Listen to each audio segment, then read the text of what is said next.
کا فیسلٹی بتائیے گورنمنٹ کی کیا ہے ٹورسٹ کے لیے؟ حالات ٹھیک کرنا. کون سے حالات کس نے ٹھیک کیے وہ الگ بات ہے. کس نے ٹھیک کیا؟ میں آپ سے سمجھنا چاہتی ہوں، آپ یہاں کے MLA کینڈیڈیٹ ہیں، حالات یہاں پہ کس نے ٹھیک کیا؟ لوگوں نے خود ٹھیک کیے. ہم نے خود اپنے حالات ٹھیک کیے. ہم نے بندوق اٹھائی، ہم نے ہی بندوق چھوڑ دی. کیوں چھوڑی آپ نے بندوق؟ کیونکہ ہم کو پتہ چلا کہ بندوق سے کوئی فائدہ نہیں نکلا. آپ کو کیسے پتا چلا کہ بندوق سے فائدہ نہیں ہے؟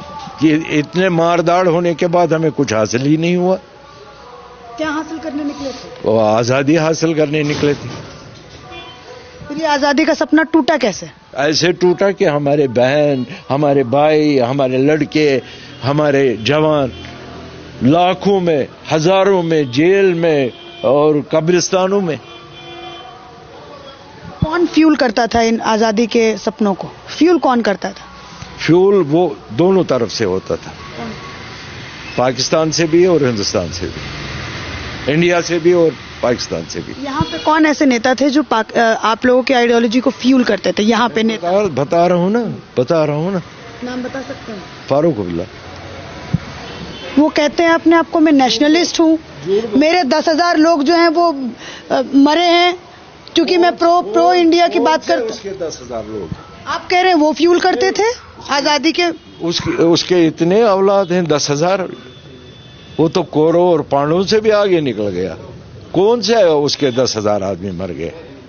میں اس سے آپ کے وساطت سے ایک سوال کرنا چاہتا ہوں. فاروق صاحب کو اگر یاد ہوگا کہ دلی سے جب یہاں ملٹنسی پیک پر تھی، دلی سے ہوم منسٹری سے وہ پیسہ لاتے تھے اپنے ورکروں کے لیے. ان کے پاس کھانا نہیں، وہ باہر نکل نہیں سکتے، وہ مائیگرنٹ ہو گئے، وہ جموں میں بے روزگار ہیں، کھانے پینے کے بغیر ہیں. وہاں سے پیسہ لاتے تھے ہوم منسٹری سے. وہ پیسہ کہاں گیا؟ کسی کو ملا؟ کیا کہتا ہے فاروق عبداللہ؟ میرے سامنے میں نے خود، آپ نے بھی کہا میری عمر 77 ہے، فاروق میں سے 3-4 سال بڑا ہے. لال چوک میں جب شیخ عبداللہ نے اندرا گاندھی کے ساتھ ایکارڈ کرنے کے بعد حکومت سنبھالی، ان کا استقبال کیا گیا. لال چوک میں لوگ ان کو بیوقوف بنایا. انہوں نے سوچا پتہ نہیں شیخ عبداللہ نے کیا لایا ہوگا. انہوں نے وہی لایا، ایک کرسی چیف منسٹر کی، وزیر اعظم کی نہیں. میرے سامنے فاروق عبداللہ نے ایک سٹیج بنا تھا بڑی بڑی بسوں کا. یہ مجھے ایسے یاد ہے جیسے کل ہوا ہے. میرے سامنے تقریر میں اس نے کہا میں JKLF کا بنیادی ممبر ہوں. فاروق صاحب نے؟ جی. آج وہ کہیں گے میں دودھ کا دلہا ہوں. مندر میں جائیں گے رام رام کریں گے، مسجد میں جائیں گے اللہ اکبر کریں گے، مسجد آستان پر جائیں گے لوگوں کو کہیں گے نماز پڑھو، خدا سے ڈرو.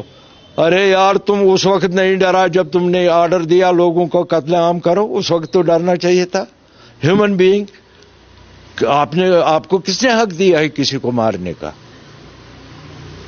اس وقت فاروق صاحب نہیں تھے. فاروق صاحب بتائیے آپ بھاگے کیوں یہاں سے لندن؟ اگر ہم یہاں ملٹنسی میں چاہے کچھ بھی ہوا ہم یہی ٹکے رہے، ہم بھاگے تو نہیں. آپ ہم کو مائیگرنٹ نہیں کہہ سکتے ہو. اور دوسری بات میں دعوے کے ساتھ کہہ سکتا ہوں، ہماری کمیونٹی میں سے ایک بھی آدمی باہر جموں تک نہیں گیا، مائیگریشن نہیں کیا، ہم یہیں رہے. فاروق صاحب کہاں؟ لندن میں بیٹھے اپنے بچوں کو لے کر.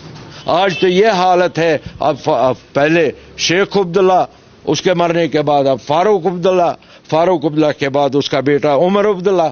کل میں اپنی کانسٹیٹوئنسی میں ٹور کر رہا تھا ایک طرف تو دیکھا کہ عمر عبداللہ کے 2 صاحبزادے، اتنی سیکورٹی ان کے آگے پیچھے.